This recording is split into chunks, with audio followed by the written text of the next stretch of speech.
U.S. President Donald Trump has dropped his plan to charge ships passing through the Strait of Hormuz. But U.S. forces have resumed large-scale strikes on Iran, prompting retaliatory attacks across the Gulf. Chung Hye-lim reports. U.S. President Donald Trump has reversed his plan to charge civilian ships passing through the Strait of Hormuz a fee equivalent to 20% of their cargo value, just one day after announcing the measure. On Tuesday, Trump said the proposed fee would instead be replaced by new trade and investment agreements with Middle Eastern countries, following what he described as very productive talks with regional leaders. Trump had announced a day earlier that the U.S. military would guarantee safe passage for civilian vessels through Hormuz in return for a 20% payment.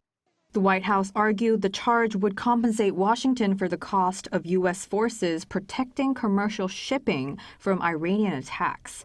But the plan drew opposition internationally, particularly from Middle Eastern energy exporters heavily reliant on the strait. Trump named Saudi Arabia, the United Arab Emirates, Qatar, Bahrain, and Kuwait among the countries prepared to invest more heavily in the United States instead. I don't think anybody should be able to charge a fee for the strait or for any other strait relationship in terms of other sections of the world. I don't think anybody should be really in that position. But we were doing it as a reimbursement.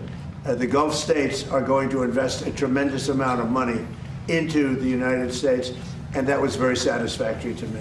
I think it's actually much better. I fought for that. The reversal does not signal an easing of U.S. pressure on Iran. U.S. Central Command resumed a maritime blockade beginning 4 p.m. Eastern Time on Tuesday, targeting vessels linked to Iranian ports and cargo. Iran's Revolutionary Guards also threatened to close other regional export routes benefiting the U.S. and its allies, warning that energy exports would either be shared by or denied to all.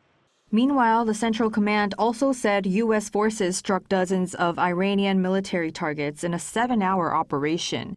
Iran responded with attacks on U.S. facilities in Bahrain, Kuwait, and Jordan, where officials said incoming targets were intercepted. Chung Hye-lim, 아리랑뉴스.